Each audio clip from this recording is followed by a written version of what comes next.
Selon moi, pour être un bon entrepreneur, il ne s'agit pas uniquement d'atteindre ses objectifs, il ne suffit pas d'être expert dans son domaine. Ce qu'il faut aussi, c'est de se sentir bien dans sa tête, dans son corps, se sentir épanoui. Et pour ça, il existe plein d'habitudes, des choses très simples qu'on peut mettre en place dès aujourd'hui. J'avais envie de vous faire un épisode sur le bien-être entrepreneurial parce que je sais ô combien dans notre quotidien, on est H24 dans l'action, on est H24 dans les résultats, dans les chiffres d'affaires, dans la performance. Et je sais ô combien on a tendance à s'oublier alors qu'on est au cœur de notre business, littéralement. Mais je sais pas pourquoi, il y a ce truc de « Ok, je fais passer tout mon business avant moi ». Et j'ai l'impression que beaucoup d'entrepreneurs s'épuisent. Certains même frôlent le burn-out à cause de ça parce qu'ils s'oublient complètement. Mais en fait, faut pas s'oublier les gars. Faut pas s'oublier parce que rappelez-vous pourquoi est-ce que vous faites ça en fait. Comme je le dis à chacune de mes clientes, ton business sans toi, il n'existe pas. Tu es au cœur de ton business et donc si tu prends pas soin de toi, si tu fais pas de toi ta priorité, ton business de toute façon va en subir les conséquences à un moment donné. Donc c'est vraiment ça qu'il faut avoir en tête, c'est que on est en tant qu'entrepreneur le propre moteur qui fait tourner la machine. Et la machine c'est votre business. Et comme n'importe quel moteur, il faut du carburant à un moment donné parce qu'on peut pas tourner à vide en fait. Évidemment, quand on est sur la réserve, il reste 100 km et après c'est terminé. Mais c'est ça en fait l'objectif, c'est de pas arriver sur la réserve, c'est d'avoir du carburant constamment. Et moi j'ai envie de vous partager aujourd'hui tout ce que je fais dans mon quotidien, dans mes habitudes pour avoir le maximum de carburant possible et me sentir bien, me sentir alignée, me sentir épanouie en tant qu'entrepreneur, en tant que femme aussi. Voici les 20 habitudes que j'ai mises en place pour mon bien-être entrepreneurial. Première habitude, m'habiller et me préparer chaque jour. Je sais que ça peut paraître bête, mais le fait de me préparer et de m'habiller un minimum, alors attention, je dis pas de se mettre sur son 31, mais en fait, mine de rien, ça fait du bien au moral parce que quand on commence à bosser un peu tout le temps, partout, en pyjama, n'importe comment, etc., après quand on se regarde dans le miroir aussi, on a un peu ce truc de ouais, bof, je me plais plus trop, etc. Enfin, on sent qu'il y a du relâchement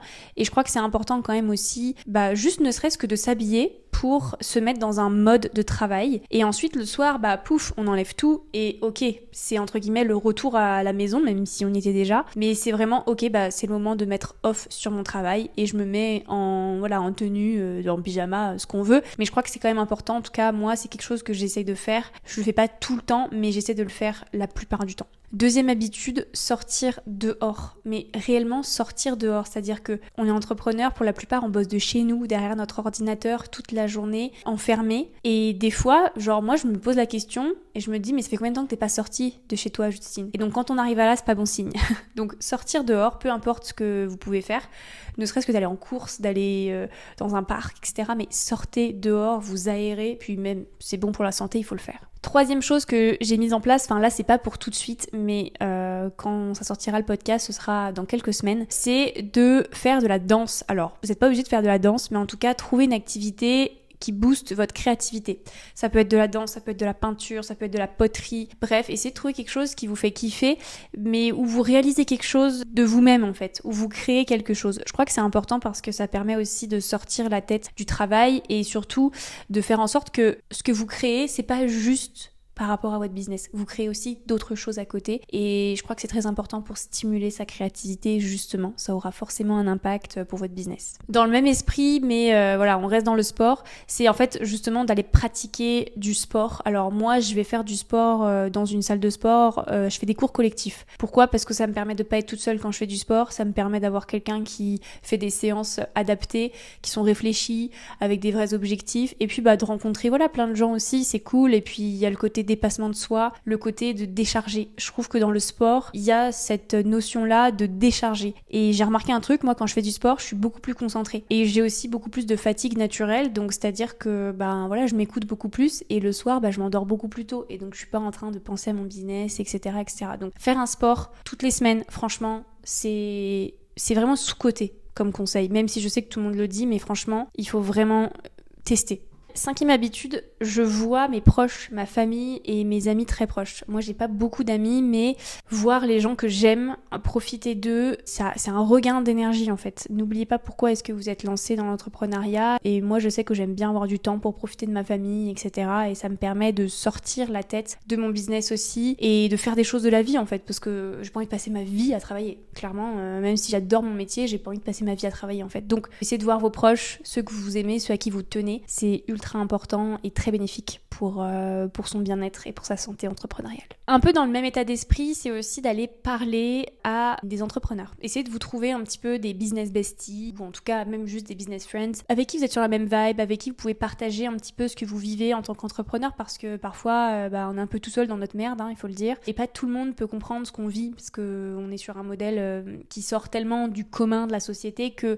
parfois on rencontre des difficultés ou des enjeux, des défis que d'autres ne rencontrent pas, on va dire, quand ils sont dans le modèle classique du salariat, etc. Donc je trouve que d'avoir des gens à qui parler, et puis même juste pour renforcer son réseau, je crois que c'est très important. Donc il existe plein de choses, et moi, une des habitudes que je viens de mettre en place, c'est tout frais, je me suis inscrite avant-hier, je me suis inscrite dans un réseau d'entrepreneurs qui s'appelle Ta Pote Freelance, donc qui est lancé par Emeline et Lise, et franchement c'est le top. Ça permet de discuter avec plein de gens, et puis on peut même se voir en présentiel si on a envie. Donc voilà, typiquement ce genre de réseau, il en existe plein, et je crois que c'est cool aussi de pouvoir discuter avec des pairs, voilà.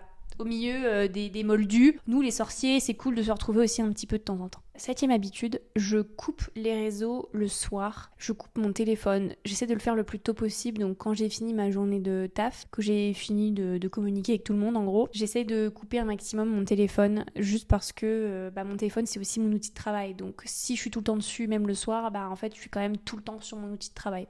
Donc c'est vrai que c'est un truc que j'essaie de faire de plus en plus, et juste avant de me coucher, je scrollais un peu sur les réseaux, ça m'arrive peut-être encore quelques fois de le faire, mais en vrai je le fais beaucoup moins, et je me porte beaucoup mieux, parce que les écrans c'est pas ouf, et le soir encore moins. Donc ça c'est vrai que c'est une habitude que j'ai mise en place.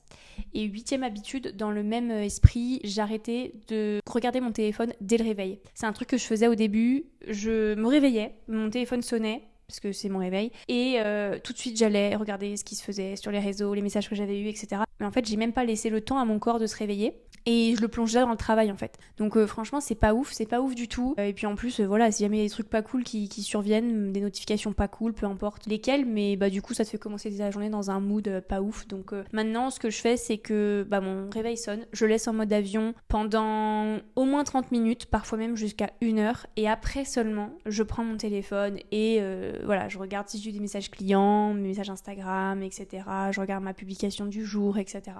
Mais les 30 minutes qui suivent mon réveil, c'est du temps pour moi, où je déjeune, etc. Je prends le temps de me réveiller. 9e habitude, c'est de méditer un peu plus et de faire aussi de la respiration en pleine conscience. C'est vrai que c'est quelque chose que j'essaie de faire notamment pour m'apaiser, et dès que j'ai un moment, alors je le fais pas tous les jours j'avoue, mais j'essaie de le faire toutes les semaines, de prendre un moment vraiment pour calmer mon esprit. Voilà. En général c'est le matin ou le soir, mais voilà. Soit faire de la respiration profonde, de la respiration consciente, soit faire de la méditation. Ça fait vraiment du bien en fait, je me sens tellement apaisée après ça, c'est ouf. 10e habitude, avoir un me-time pour moi chaque semaine. Donc un me-time, c'est un temps pour moi. Donc j'essaye de prendre minimum quelques heures, parfois c'est une demi-journée. Ça peut même arriver que je fasse une journée, donc ça c'est le top. Et c'est pas tout le temps, mais en tout cas, chaque semaine je me prends un temps à moi, mais à moi seule en fait. Genre il y a même pas mon mec, il y a pas mes chats, il y a pas ma famille, c'est moi, rendez-vous avec moi. Et en fait ça fait du bien parce que ça permet de se poser, d'être en réflexion avec soi-même. Enfin voilà, moi ça me fait vraiment du bien d'être seule. Donc ça peut être se balader dans un parc, ça peut être écouter un podcast, ça peut être aller se faire masser, enfin bref, prendre un temps de lecture. Mais en tout cas j'ai un temps pour moi. Je l'ai intégré vraiment dans ma vie de couple aussi, c'est-à-dire que je l'ai dit à mon conjoint, voilà, tel jour c'est un me time en fait. Ne me dérangez pas, ne m'écrivez pas, ne me parlez pas, je fais un truc pour moi. Et en vrai je crois qu'on devrait tous le faire, parce que on est tellement tout le temps connecté à tout le monde, sur les réseaux, aux gens, etc. Enfin c'est cool aussi de se retrouver avec soi-même quand même. 11e habitude, me coucher plus tôt. Alors Je suis une meuf qui a besoin de beaucoup de sommeil perso, j'ai besoin d'au moins 8 heures de sommeil. Je sais, c'est beaucoup, mais si je me réveille et que j'ai fait que 6 heures ou 7 heures de sommeil, je suis grinche en fait. Et je démarre pas bien ma journée. Donc du coup, c'est vrai que j'ai besoin d'au moins 8 heures de sommeil. Et pour ça, je préfère en fait me coucher un peu plus tôt et du coup me réveiller tranquillement entre 7h et 7h30, on va dire. Ouais, du coup, je me couche tôt, j'essaie de me coucher avant 23h. Parfois, ça déborde un peu, notamment quand il y avait koh parce que voilà. Hein. Mais sinon, ouais, j'essaie de me coucher le plus tôt possible parce que j'ai besoin que mon corps récupère. 12e habitude, et celle-là elle est un peu sous-cotée mais elle est très importante aussi, c'est de manger sainement des choses qui me font du bien et qui me font plaisir, donc bien pour mon corps, bien pour mon moral, et de boire beaucoup d'eau. Moi, je suis un dromadaire en fait. C'est ça le gros problème, c'est que je me suis acheté une bouteille que je mets sur mon bureau et je la remplis. Et en fait, ça me facilite la tâche parce que ça me permet de boire. Je vois tout le temps ma bouteille, donc du coup, je bois parce que je la vois. Et c'est vrai que de boire, de bien s'alimenter, voilà, d'avoir une bonne hygiène de vie, franchement, c'est tellement, tellement, tellement important pour notre repos, pour notre productivité, pour notre bien-être. Enfin, bref, je vais pas faire tous les bienfaits, mais vraiment, pour moi, c'est hyper important. 13e habitude, c'est de planifier des vacances. Et des vraies vacances, parce que je vous vois venir, j'ai été pareil, on coupe un week-end et encore, ou alors on part en vacances mais on est quand même tout le temps scotché au téléphone, on publie encore des contenus, on répond aux gens, on répond à nos clients, etc. Non, en fait, prenez-vous des vraies vacances en fait, à un moment c'est super important, il faut que vous donniez du temps et de l'espace à votre corps pour se reposer, pour avoir les idées claires, etc. Donc moi, c'est une habitude que j'ai mise en place. C'est très récent, je l'avoue, mais c'est de me mettre des vraies vacances et de les planifier, pas juste dire ouais, je prendrai des vacances. Non, je les planifie et comme ça, je m'y tiens. 14e habitude, c'est de faire des pauses dans ma journée de travail. Pourquoi ? Parce que je suis déjà très souvent assise sur une chaise derrière un ordinateur. Et déjà, d'un point de vue sédentarité, c'est pas ouf quand même. Donc même si je fais du sport, etc., il faut quand même bouger. Et puis aussi parce que d'avoir constamment la tête dans le travail, niveau concentration, niveau productivité, niveau efficacité, c'est pas non plus le top. Donc du coup, c'est des choses que j'essaie de faire. En général, je me fais une pause dans la matinée, une pause dans l'après-midi, et puis j'ai aussi ma pause du midi où je déjeune. Donc j'essaie de faire un petit peu des petites pauses. Parfois, c'est des pauses goûter, des pauses podcast, des pauses marche, des pauses pour aller chercher le pain. Si vous avez un chien, pause balade du chien, quoi. Enfin, mais essayez de faire des petites pauses, même si c'est des pauses de 5, 10, 15 minutes. Franchement, c'est sous-coté, ça aussi. 15e habitude, et alors celle-là, elle est pépite, je vous le dis, j'y vais sans filtre, c'est de dégager les gens négatifs de ma vie. En tout cas le plus possible. J'essaie de les éloigner de moi. Alors je dis pas que je coupe tous les ponts avec tout le monde parce que parfois ça peut être la famille, parfois ça peut être des amis, etc. etc. Donc je ne peux pas non plus tout dégager de notre vie, mais en tout cas j'essaie de les éloigner un maximum parce que ces personnes-là en général m'aspirent de l'énergie. Et moi ce que je veux c'est qu'on m'en donne de l'énergie. Donc du coup je vais plutôt dégager un petit peu les gens comme ça justement qui m'aspirent de l'énergie et plutôt me tourner vers des personnes qui me donnent de l'énergie. Donc c'est tout bête mais je fais un peu un tri. Et je crois que ça fait du bien de faire du tri. 16e habitude, d'avoir un espace de travail dégagé, propre. Parce que moi perso, si c'est le bordel dans mon bureau, si c'est le bordel dans ma maison, c'est un peu le bordel dans ma tête. C'est-à-dire que ça me rajoute de la charge mentale parce que je me dis que il faut que je range, il faut que j'aille étendre le linge, il faut que j'aille faire ci, il faut que j'aille faire ça. Quand il y a du bazar partout dans mon bureau, je trouve que c'est pas des bonnes conditions pour travailler efficacement. Donc j'essaye de le faire toutes les semaines pour le coup, de vraiment cleaner mon espace de travail et de le désencombrer un maximum. 17e habitude, planifier tout ce qu'il est possible de planifier. Alors moi je suis un peu une meuf un peu carrée, mais c'est vrai que ça m'enlève beaucoup de charge mentale de planifier tout ce que je peux planifier. Donc comme ça c'est dans mon agenda, c'est clair, c'est sorti de ma tête et c'est écrit dans un endroit dédié. Et c'est vrai que ça me permet d'avoir une meilleure visibilité, de mieux gérer mon temps aussi parce que quand on a tout en tête et qu'on se dit aujourd'hui je vais faire ça, des fois en fait on se surcharge pour rien. Alors que là le fait de le noter, de le planifier dans mon agenda, en fait c'est visuel, je vois, j'arrive à évaluer la quantité de temps que je peux passer sur certaines tâches, etc. Et du coup, j'arrive aussi à voir quand je suis trop surchargée. Donc, c'est vrai que moi, j'aime bien planifier. En fait, ce qui se passe, c'est que l'imprévu, l'inconnu, ça crée du stress. Ça crée du stress parce que c'est des choses qui prennent beaucoup plus de place dans notre cerveau que des habitudes.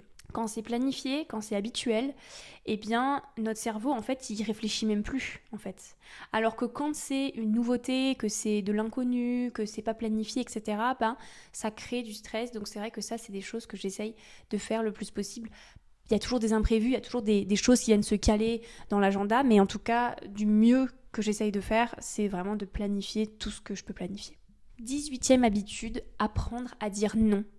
Et alors ça, c'est pareil, hein. C'est super important parce que, en fait, quand on est entrepreneur, on a tendance à beaucoup dire oui. Dire oui à des collaborations, dire oui à des propositions, dire oui à des clients, etc., etc. Et en fait, on dit beaucoup plus oui que non. Et en vrai, ça devrait être l'inverse. Je crois qu'on devrait plutôt plus souvent dire non que oui. En fait, en disant oui, on se rajoute de la charge de travail, on se rajoute aussi de la charge mentale, parce qu'on peut pas tout faire. On est une seule personne, et même quand on a une équipe, on peut pas absorber toute la demande, on peut pas absorber tout ce qu'on nous propose. Il faut travailler un peu là-dessus, c'est pas toujours évident, mais de savoir analyser et de savoir dire non, je crois que c'est important aussi pour faire de la place pour le reste en fait. Et pour ça, il faut bien réussir à prioriser. Prioriser, c'est quoi la tâche la plus importante, c'est quoi les objectifs les plus importants, et en priorisant, on arrive à supprimer certaines choses et on arrive à dire non plus facilement.